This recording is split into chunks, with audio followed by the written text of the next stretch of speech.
Welcome to the Monday Minute of the Hunt Backcountry podcast. These are shorter and more informal episodes where we answer listener questions.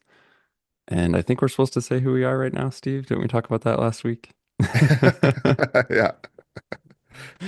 Uh, what's that reminds me of Dan Solzman on the when we did the little short video last year for the death hike, and he was like, "I'm Dan Solzman. I'm Pisces, 6'2", 220." Like it was freaking hilarious.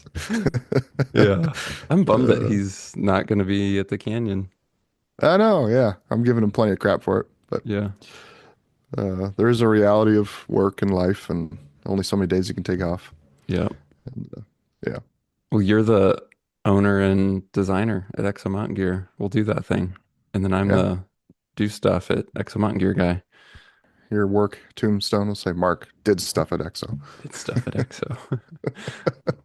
Last week we talked about a bunch of things. It was a first Monday podcast, which was we said at the beginning of this year, based off of really your guys' feedback of what you wanted to hear more of. You wanted to hear more behind the scenes and stuff. And last week was a great episode. I enjoyed it, and then the response to it's been great. So we were actually just talking before we hit record, Steve, of we need to make Monday minutes more consistently like last week. We try to, I think one of our weaknesses, Steve, is we always try to not BS too much and really just try to provide value of like you and I are busy, so it's like if someone's going to listen to our podcast for 20 minutes, 30 minutes, 40 minutes, we don't really care for them to know necessarily like what we think or hear us BS. Like we want to answer their questions and give them information, which is great, but maybe we've like swung that pendulum a little too far at times.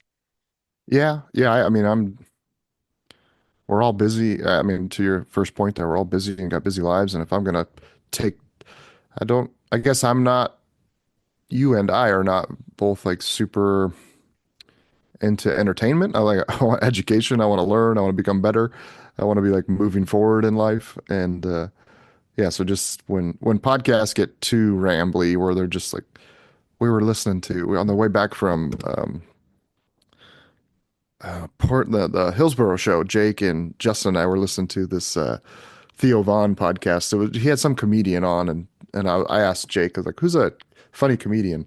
We'll just listen to some comedy to keep us awake because it was like midnight driving home after being at the show for 3 days, and they just rambled. It was so hard to listen to because they just rambled. They had no strategy or anything. They were just trying to come up with topics on the fly, and it was like my brain that's hard to process. Um, so like it's like Your it needs to have some. scatterbrained brain can't Yeah. equate and can't deal with a scatterbrained Yeah. conversation on top of Yeah. it. No. Yeah. And then you're so structured that anyways, yeah, we'll try to do a more better job of being a little bit more informal. So Yeah, do more better. along the lines, my daughter got pneumonia last week, which was crazy. So it was a lot of couch time watching movies, and she watched Narnia, the Chronicles of Narnia. You remember that Uh-huh. like book series as a kid and the movies they Yeah. made? Um, well, the movies are more recent. They weren't out when we were kids, but they're it was like I don't can't remember what, but there's a little mouse character that's like a carries a sword and whatever. He I can't remember the exact setting. I was kind of half paying attention to the movie, but I just caught my ear, and he said there's no honor in life. Oh wait, hold on, cut. You can't cut when it's informal, Steve. Right, yeah, yeah.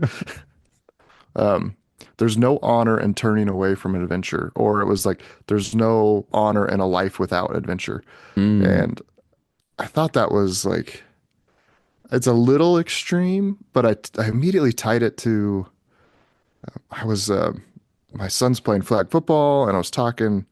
One of the dads was talking about wanting to do the Grand Canyon rim to rim hike, and I just overheard, and I was like, "Hey, like I can help you out here. I got some, I've done this. And I'm going to do it here in 2 weeks." And then another dad's standing there, and he's just like, I don't get it. Why would you do that? That's just dumb." Um, and I just like his idea of an awesome Saturday is drinking beer, watching football, and sitting on the couch. And I just felt nothing but pity for Yeah. him. Like it's like, dude, you're just missing out on so much. Like if you're not, I have this rule and that every single year I need to do at least one thing that just makes me like gut-wrenching nervous, right? Like just you are so nervous for this event or this one thing that like the week leading up to it, your stomach's in knots and like that is at least a good indicator that you're living, right? If you're just Hmm. so comfortable all the time, and it's easy to do that. I have, lots of friends around me that I see that they're doing that, that just don't want to do anything hard, don't want to be challenged. Just they get comfortable and they just want to stay right there.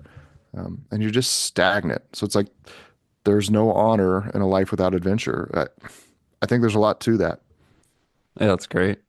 Add it to the tagline list. See if the ever-growing tagline list, which we'll talk Yeah, about. that rolls in perfect. Uh, That I saved this email because these are my favorite types of emails we'll get from people who listen to the podcast. And I had it saved and this ties perfect to it. But Luke wrote in, and I won't read the whole thing, but in part he said, your podcast has been an integral part in changing my life and the way that I hunt, the way that I train, the way that I consider gear. He said, I can't remember exactly what point it start, or I can't remember exactly what point I started listening, but the podcast was recommended by a friend, and I quickly listened to pretty much every episode that was available then and have not skipped new ones since. And then he had a bunch of hunting related stuff. But then towards the end, he also said, to touch on highlights that the podcast has done for me, I've lost over 40 pounds. I've smartly upgraded gear. I've harvested a buck 8 miles into the back country, packing it out solo. And this Sunday, he's participating in his first 17-mile trail race. that's awesome. That's amazing. Yeah. And that was last That's week. so So cool. actually, his race was yesterday. So I hope it was amazing, Luke, and let us know how it goes. But I don't know. I mean, we're not trying to have a self-help, be better podcast. But if some of our conversations can inspire any sort of life change like that, that's freaking cool, man. Yeah, that is freaking awesome. I had a similar email that just came direct to my inbox over the weekend from a guy in his mid 50s, and he's been wanting forever to do his own backpack hunt and stumbled on our podcast, and he's doing it this year, and he's researching the gear, and it was a really cool, super cool email, super super long, like a little mini novel. It's one of Yeah. those I opened up like, oh, I gotta like I'll read this later when I have 15 minutes, and then actually got through it, and yeah, I need to respond to him here this morning, but very cool. Well, we will get some questions. We will get to taglines a little bit, which we talked about last week, but a few quick things to chat through. We've mentioned the EXO garage sale slash open house slash whatever we're calling it, Steve. The date slightly changed for that. We just moved it up from Saturday to Friday. So Friday I think the 9th. Yeah, the the 9th 9th. of Yeah, May. Friday the 9th. So we'll do it from like 4 to 8 p.m. Saturday, couple, but basically three of our employees had kids in sports that day, like softball game and wrestling tournament and a bunch of stuff going on. So like, all right, we'll just do Friday. That way everybody could be there.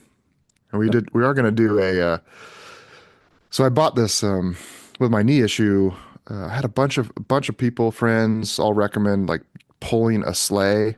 So you Mm. could drag a tire or whatever, and you do it in reverse, right? So you're pulling, it's hooked up at your waist, it's in front of you, but you're walking backwards.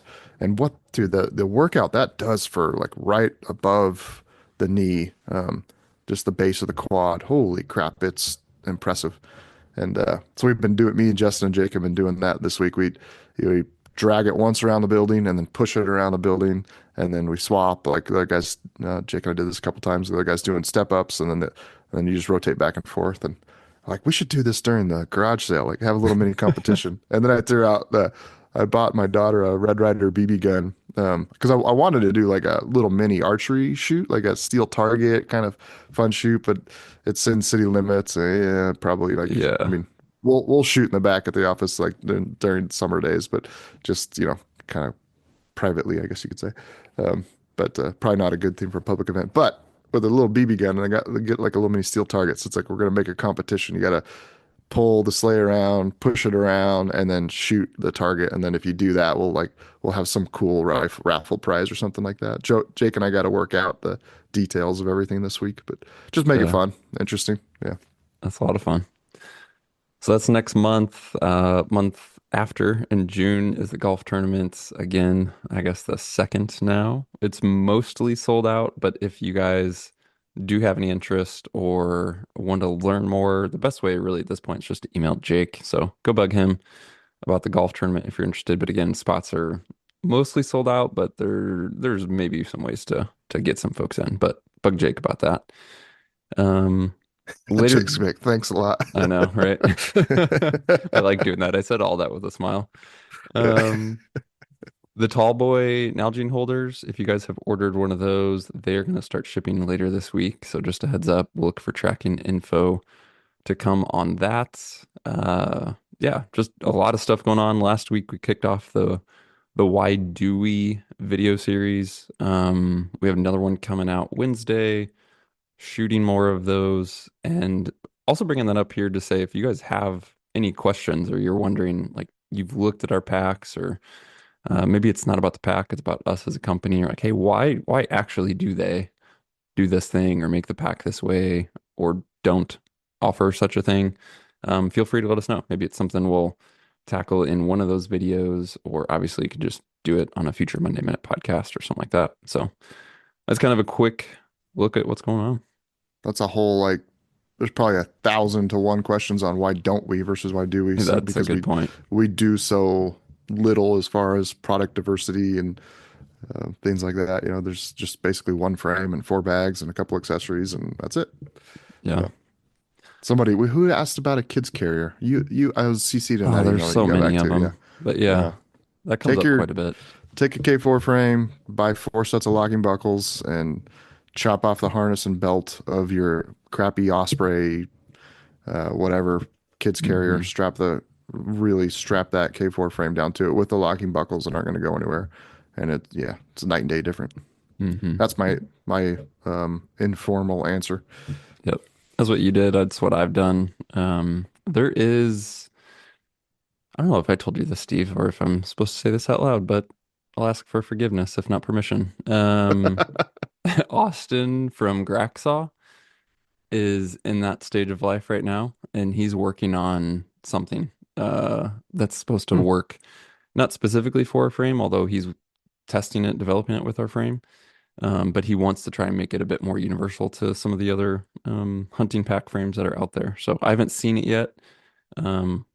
He talked with me about it a little bit. So that's in the works. But aside from that, yeah, the best solution is, as you said, Steve, take a kid carrier pack and just secure it to the K4 with locking buckles. And actually, it's going to work pretty well. It's not the cleanest, simplest, low profile solution, but it's way more comfortable for you and way more comfortable for the kid because they're fully supported in a proper way.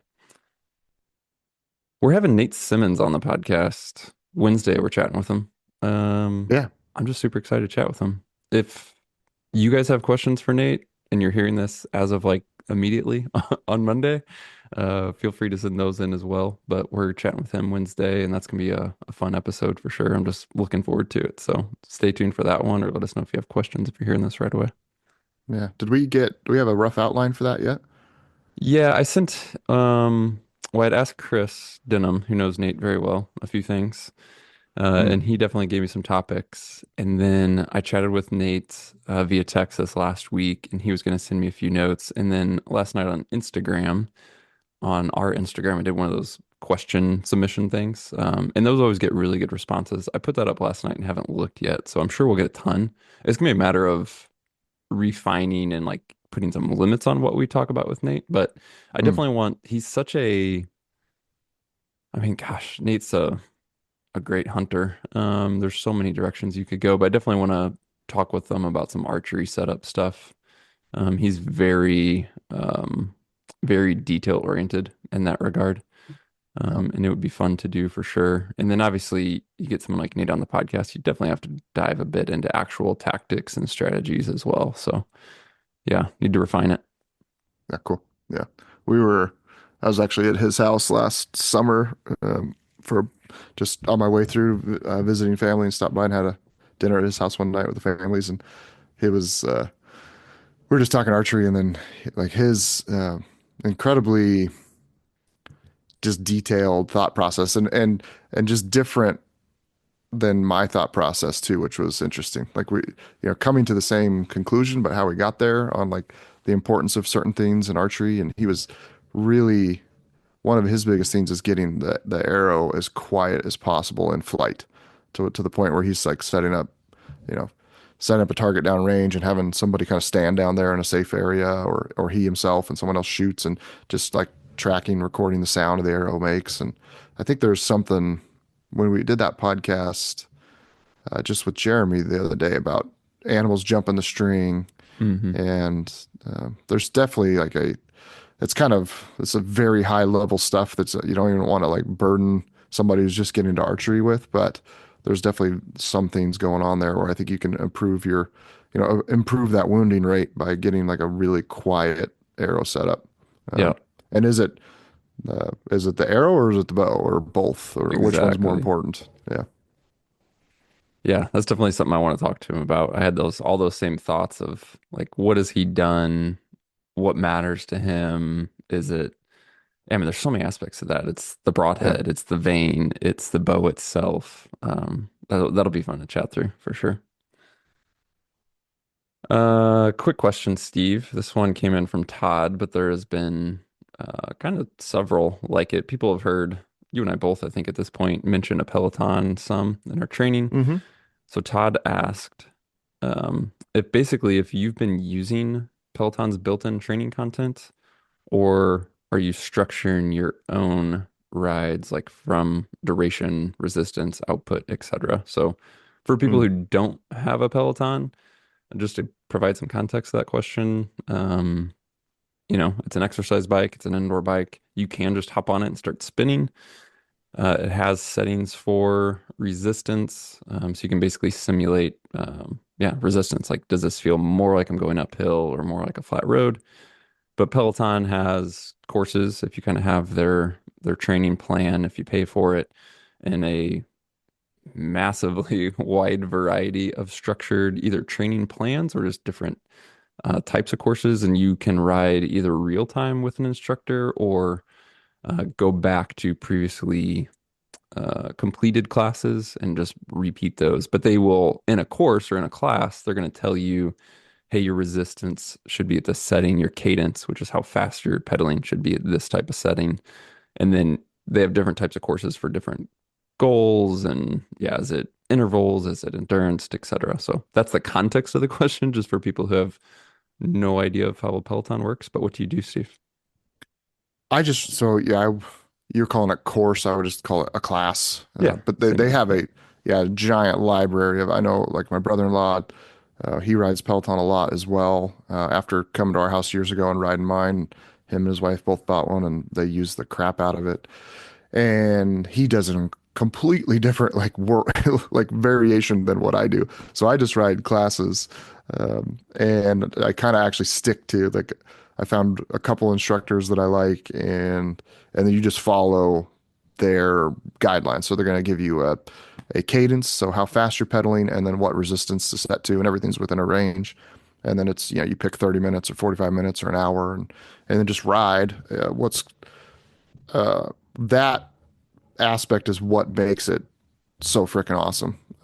If you just have a spin bike in your garage and then a spin bike and then versus a Peloton, it's like night and day different motivation, pushing Hmm. you harder, and you got to learn.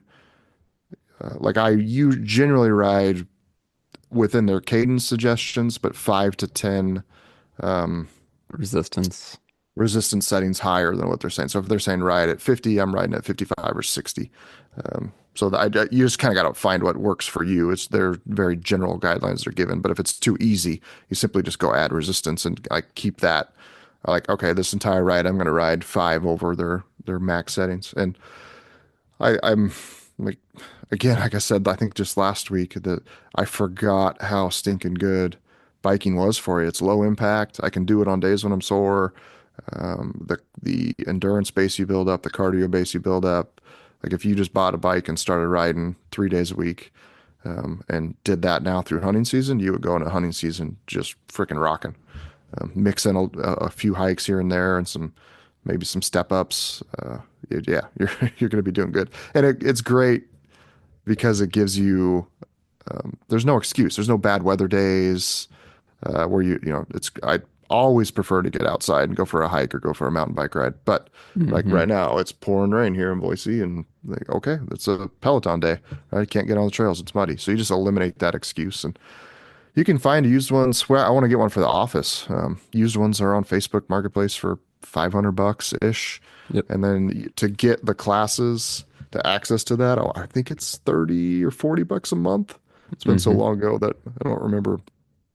It's just a monthly charge now, but it's not terrible, and you can just cancel at any time. And it's definitely, I mean, it's not the people. The 99% of the Peloton crowd are not our people, Yeah. but it's still it's a fantastic workout, and I highly recommend it.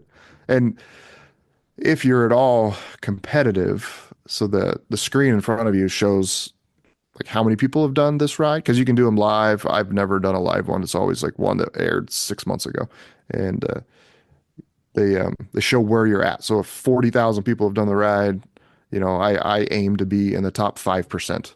And so I just kind of do quick math, like, okay, 40,000, 10% is 4,000, 5% is 2,000. I need to be in the top 2,000. And that's my goal for the ride. And so if I'm like sitting at 3,000 out of 40,000, like, oh, I better pick it up. And then actually just recently, I didn't know this was there, but it says you. And so I like my consistency. So there's a lot of rides I've done a lot of times. There's one in particular I've done 90 times, I think, at this point. Holy And cow. it'll actually say where you rank in compared to yourself, which is Hmm. like I think I was just talking about last week or it was a week prior about recording Strava to record your hikes, record your bike rides, record your workouts so you can have measurable, look back in the past and go, oh, this is how I performed then, this is how I'm doing now. Well, that's that on the Peloton. So it's like I I did one ride and I was like feeling pretty good, cruising, and I was like, all right, you're 10th out of your 88 times you've done this ride. And I'm like, in my head, I'm like, F it, I'm gonna be first. Unacceptable. And yeah, and dude, by the time I got off that bike 30 minutes later, I was uh, as close to puking as you can imagine. But I crushed my initial or that my top time, top output, I think is what it's recording when it does that. Yeah. Um, and so it's just good motivation. You need those extra motivation factors. You need that thing that makes you nervous every year to get you off the couch, to get you out, to get you moving, training. And it's a good one. So, Yep. Yeah, just to echo some of that, I bought a used one. I think it was, I don't know, last November or so, and paid about what you said, Steve. I think 5 or 550 is what I paid for ours. And I mainly got it because my wife was wanting to use it, but it has been so clutch, especially for the winter. And yeah, just crap weather. I mean, we've had some stretches where the trails are just impossible to get on, or it's impossible to mountain bike, and there's no excuse when the Peloton's sitting there. And even if you only have a half an hour, even better if you have more. But as you said, it's like there's kind of no excuse. It's all on you. yeah. And then yeah, just being able to pay month to month of I've kept up that the training and the courses and made that payment every month through the winter. I don't know if I'll keep it throughout the summer or not, really, to be honest with you. But then when winter rolls back around, engage with it again. It's definitely been more beneficial and applicable for me than I thought it would be. Because I was mainly buying it for my wife, but I'm sure I've probably used it more at this point. So it's Hmm. it's cool. Yeah. Is Jen using it quite a bit? Yeah, yeah. She's Yeah. goes, there's like those weeks where it's just there's something every night after work Oh, and sure. yada Yeah. yada. But yeah, I mean, she's done it, and then both of my kids have done it as well. Hmm. So that's been even fun too. Like let them get on there. There's so much variety in there. Like my daughter Yeah. Karis, you can filter on all kinds of stuff for classes. So she'll find music that she likes and just like they have theme rides based on music. They have this, it's not a video game, I forget what it's called, but some sort of like simulation on there. where you have to spin in certain ways to like get these coins. And my son, who's like kind of into video games, like he likes that one. So it's pretty cool the amount of variety in there to make it appealing to you in a way. Absolutely. Let's talk taglines, Steve. This could go long. We're not going to do this justice. We talked about taglines last week, impromptu kind of had this whole situation where we said, "Hey, working with Western Hunter TV, they asked us for a tagline. We don't have one. We think they're mostly stupid, but there is value in them." And then through to you guys listening to say, "Hey, if you have taglines, whether they're serious or sarcastic and hilarious, like send us some suggestions." And I was thinking, yeah, we'll get a dozen or a couple dozen, and we've gotten so many. And so we're not going to be able to get through all of them, share all of them. There's both some incredibly good ones. I told you, Steve, like very encouraging in the way that customers are putting words to who they think EXO is or what our products are or what we're about. They're creating taglines that are so on point with how you and I think and feel that it's really cool to hear that from a customer. And then some of the funny ones are just so, so dang funny. So I don't know where we're going to go with this. One, in this conversation today, or two, in the future, because there's so much here. But one, thank you for sending them in, like to everyone. If we did or didn't get back to you via your email, we're reading all of these, we're saving them, and yeah, we've both been encouraged and uh, been laughing as well. So, first comment, Steve, is you joked like the EXO tagline should be "Don't be a just go hunt hard." And there's definitely demand there where people want that as a t-shirt. So we'll have to put that on the list for a maybe a limited run in the future. That'd be perfect. Uh, That one struck a nerve. well, it's there's a lot of, I mean, there's a lot of truth in it, man. A lot of guys do. I mean, they're so obsessed with avoiding slight discomfort that it just goes right back to like the death hike and me Yeah, the feeling beginning of kind of this. sorry for that dad that was just like, like what? Why would you do that when you could sit on the couch and drink beer? And not that I love to sit on the couch and drink beer and watch a football game, but if that's all you're doing in your life, man, you're missing out on so many things. So don't be a go on hard. Like just go, do it. This one I liked. I found it both funny as well as so in line with our data. One guy said your tagline should be, "My buddy said they're the best." Mm. And we've talked before, Steve, about how our number one like referral and reason for sales, the number one reason we sell a pack is because the purchasing the person purchasing that pack found out about us and our gear from a friend. So the guy who said our tagline should be, "My buddy said they're the best." Like he's right on point with really our sales. Yes. So boom. Yeah, that's awesome. What are some, I mean, we just have this list. You and I honestly haven't chatted through it, and it's pages and pages and pages. So, as I said, we're gonna have to process this more, but just scrolling through it, whether it's a good one or a funny one, just, yeah, what stands out to you? Pick a few.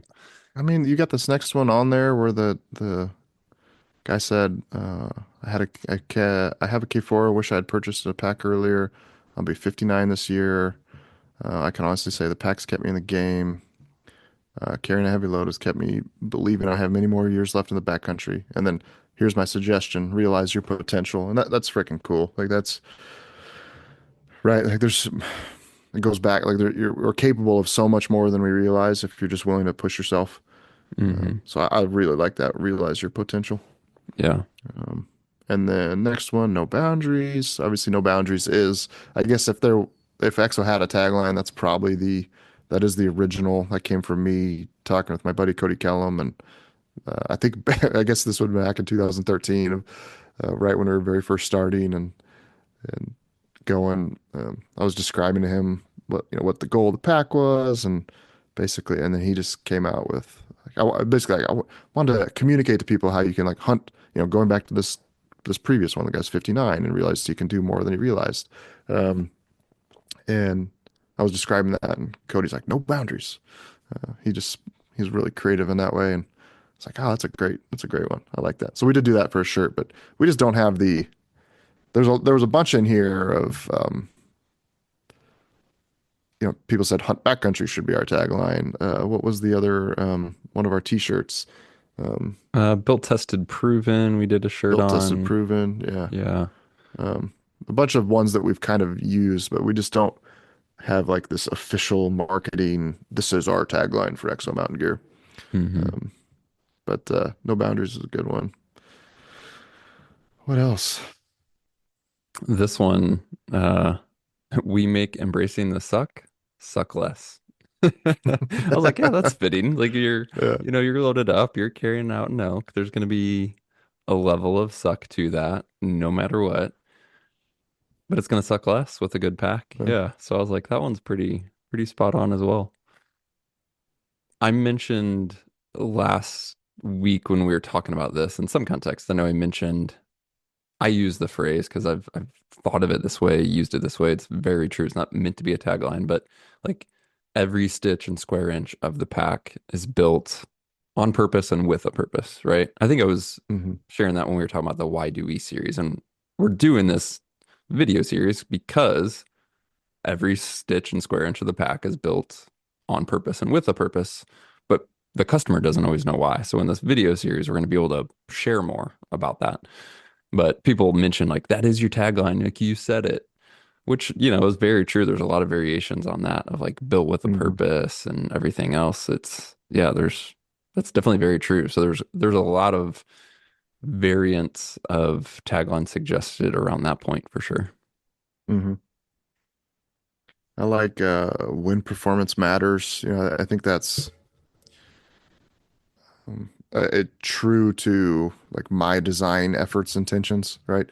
That it's squeaking out every ti just tiny bit of percentage point of performance that you can, and realizing that 80% of our customers will never even use it fully, and that that time when it matters, it's there for you. Like, that just Hmm. kind of resonates with me. Uh, when Yeah. I'm 22 miles deep in the Frank Church and Tyler and I are throwing a sheep on our back and gonna hike out, like that's when performance matters, right?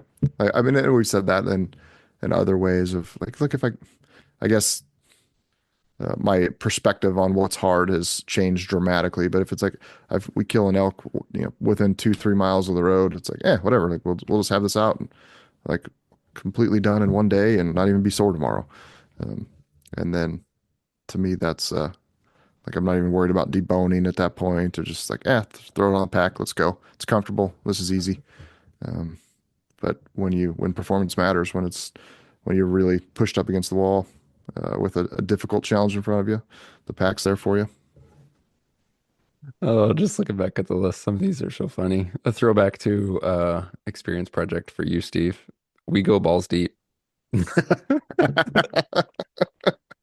can just see Uh, like the whole serious TV show, like presented by Exo Mountain Gear. We go we go balls balls deep. deep.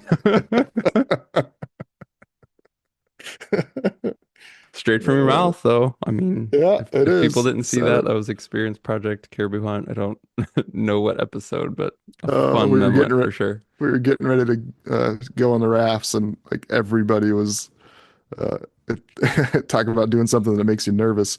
Everybody was very nervous because that river was still flowing pretty damn fast, and we didn't know what was below us and how the rafts were going to handle. And we were just kind of like definitely a nervous anxiousness. And it's like, all right, we're going to test these rafts out before we go balls deep floating down this river.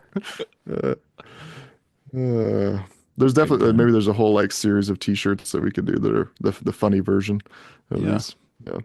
There's quite a few funny ones. That's for sure. Make some shirts.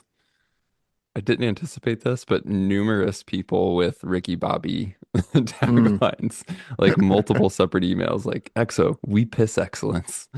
And all kinds of Ricky Bobby one-liners came up. I was like, man, that movie I knew there was plenty of one-liners in it, but how much it came up in context of this conversation was surprising.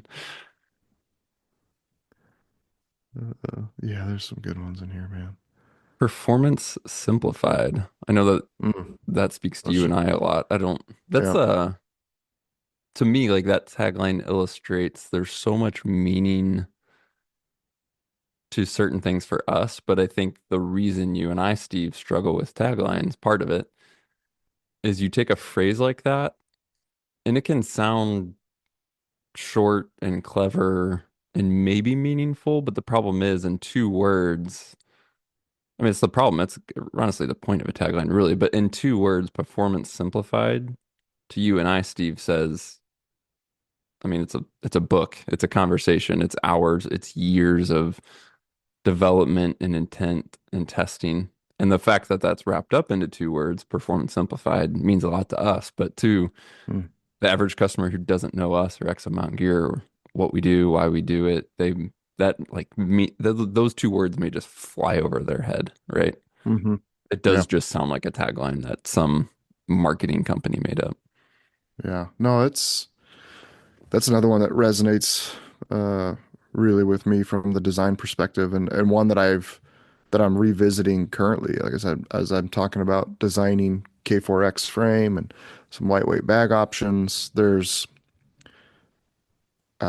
like I get there's the ultralight super techie gear nerd side of me that wants to do all these really cool things. And then frankly, when we go to like these trade shows, so back in February and March, and I'm just talking with our customers, our people, there's the the realization that it's like you need to maximize the performance of this, but keep it in as simple and as easy to use, like intuitive package, right? Like there's a lot of features you could add that are like kind of very specific and niche to somebody's certain application. But if you get too in the weeds and too complicated, you're you're missing the forest through the trees, right? That saying, like Hmm. there's people won't understand it. Like you have to in a perfect product design world, you shouldn't have to read any instructions or do anything. You should just see it and instantly understand how to use it. And that's not achievable, but that's something that I'm trying to do in the design, right? Like, how do you take the bag off the frame? Well, it should be like, oh, there's where it connects. Lift this piece of Velcro up and it falls off the frame, right? Like trying to keep that as simple as possible so that you don't have to watch videos. And it's just a realization that like going back to I was a few weeks back I was talking about buying skis, and I am like I'm the customer that I would say I can't stand, but like they're just coming in like the day before a hunt and they need something. Definitely on the SNS archery side back in the day, like these guys were like, I'm elk hunting this weekend. I need a new sight for my bow. It's like, dude, how did you wait until 4 days before your hunt? You need a new sight. And they're mad because they like I got to overnight it or something like that it's not in stock. Hmm. Um, and so realizing that that I got to design to make it so performance simplified, like maximize the performance as much as I can get out of it, but also I can't make it so complicated that people can't use the product, right? If the performance is there, but you can't figure out how to utilize it, what's the point? Yeah. And just simple. There's a certain type of customer who appreciates like a very simple, streamlined product. And based on their experience, they've weeded out through their experience, like gear that they found to have features that maybe were great from a marketing perspective, but don't perform or aren't Hmm. necessary or become counterproductive in a way. And so there's Hmm. always going to be what I think is interesting when you take a simple but well-designed product is the simplicity can appeal to someone new who just doesn't want complexity. It can also really appeal to someone who has a lot of experience because they've weeded through all the fluff Mm. versus like we were having a conversation before we hit record about another another pack that had a feature that to you and I like we were talking about the fact that this from in all reality this feature makes no sense. I think pretty objectively to almost everyone who has experience or would be able to, based on their experience, think through why this feature isn't beneficial. That said, to people who maybe knew, they could see that feature advertising and go, oh, that's freaking great because they don't have the experience to understand the consequences of actually trying it in the field and realizing it's actually not great. Not that it's, like that doesn't mean that that pack is bad, but that feature is almost counterproductive at best. And so Hmm. when you don't have these catchy, somewhat, maybe quote unquote special features, but you just have a really simple, streamlined, but well designed, well performing pack, you definitely you can miss a lot when you look at simplicity. I mean, there's these different quotes that I think of, and I forget who, I'm totally brain farting at the moment, but I want to say it was Thomas Jefferson, might have been somebody else. I could be way off base, but he basically, there's this quote attributed to him, and he's like, "Hey, I was going to write you a short letter, but I didn't have the time." Mm. And what he was Yeah. getting at was like, it takes a lot of time and effort to distill something down to what's truly needed and what isn't. And it's really easy just to start adding crap on top of crap, and Yep. be wordy or be have these features that don't matter and etc. So anyway, yeah, the whole performance simplified, like you and I could talk about that for days. Yeah. Yeah. There's one the physical example I have is in 2014 and maybe 15, but definitely not by K2. We had what are called like load stabilization straps. So they went from the frame down to the hip belt at like a 45-degree angle. Hmm. And they are fantastic when used properly. What we figured out was 95% of the people, you tighten it up, you take the pack off, and it's just like load lifter straps at the top of the frame. If you don't loosen those back up, the next time you go to put the pack on, it's sitting at, the hip belt's now sitting kind of at an angle up. And so you put the pack on, cinch up the belt. Because the belt's now at an angle, you tighten that strap again, and all of a sudden you get to a pack that someone brings in, and the hip belt's like pointing up at like, a 75-degree angle from the bottom. I'm like, oh, it's not so comfortable. And it's like, these straps are wrong. And it's just one of those deals that was like realizing that no matter how hard we try to communicate, this is a great feature, but the reality of 90% of the time they're going to be used improperly, and it was a detriment to the pack's performance. So we just elected to get rid of them and then just started designing around that. Like, how can we make the frame and hip belt stable without needing them? Oh. I wasn't planning on going here, but you mentioned earlier working on design and we're talking about keeping things simple. Andrew had a question kind of about K4, what we're calling K4X, Hmm. the new ultralight pack. Which again, if you guys are just hearing this, it's not coming this year. We've been working on stuff. We've been testing materials. That is going to continue this year. It's going to expand this year, but just so you know, as we're talking about something new in a K4X, like it's not being released this year, just FYI. But Andrew asked, he said, I've heard you guys talk about frame stay material and design, and that you are also testing ultralight fabrics for a next generation pack. I've wondered about having easily replaceable stays, which would offer a light and flexible option for packing around during the day, meaning like a day hunt or a lighter load, Hmm. and then an easily swappable stay set for heavier load hauling. And here's like a crux of his question, I think. Would lighter, more flexible stays help the K4X pack feel lighter? So I guess Steve, first talk about, I mean, our stays for how strong they are already incredibly light. So how much weight savings is there? Potential, but then more so like this idea of like something with more flex versus something with more stiffness and having yeah, like a moving fast and nimble pack and then a load hauling pack Hmm. essentially. I mean, he's not wrong. And yeah, if I knew, like, say I was running with the 2200 bag and I was just carrying 30-pound loads and I knew I wasn't going to be putting anything more than 50 pounds on it. Like a more flexible stay is just going to be more comfortable on your back, as far as just that running around, right? Like you're running through the elk woods and bugling and chasing elk, and the more the pack moves with you, the more kind of comfortable it's going to be. It's less pushing back, fighting you, right? I mean, we go through in design, I go through great lengths to make sure the pack has a lot of lateral movement in a good way, right? You kind of got to balance that with being stiff enough, stout enough to handle like really heavy, big, awkward loads like moose racks and moose hindquarters. Um, so when he said, "Will it make the pack feel lighter?"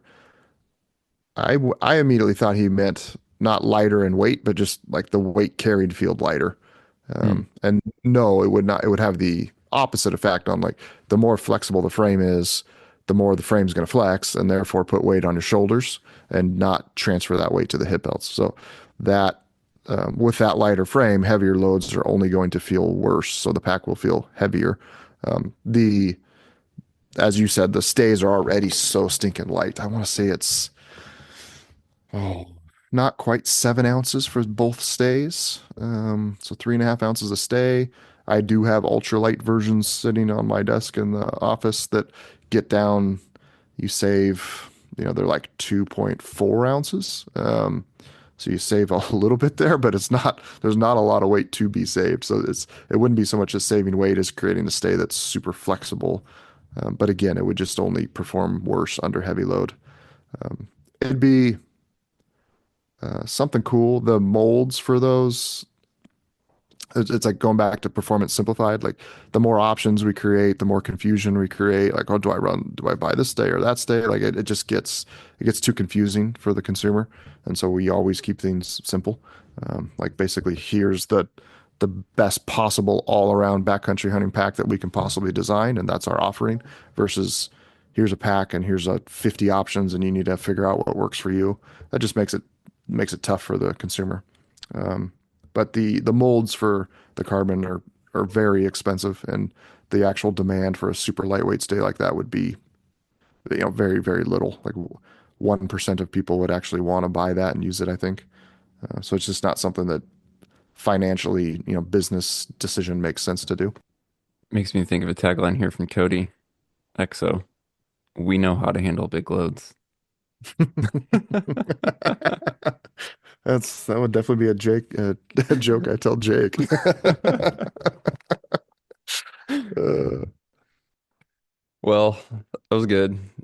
Once again, thank you guys. Just on taglines alone, there's again dozens and dozens and dozens that we didn't mention. So maybe we'll do more in the future. We'll share some. I legit see some t-shirts potential. And yeah, appreciate all of you guys and your interaction with the podcast. If you have any questions for a future Monday Minute episode, could be on tactics, strategies, gear, yes, EXO, whether it's us as a company or our products, just anything, feel free to let us know. Send an email to podcast@exomountaingear.com. We will keep these Monday Minute episodes coming. We have some great podcasts coming with guests. As I mentioned, Nate Simmons this week. We're recording this week. I'm not sure what that release date will be. We did a part two with Jeremy Duggar. So that one I know was a big hit. We had some other great archery related stuff. We have more rifle stuff coming, more listener stories. So I'm super excited about the podcast and all you guys and the support and everything else. So be sure to stay tuned, hit subscribe or follow in your podcast app if you haven't already so that you receive those future episodes. And we'll talk to you soon.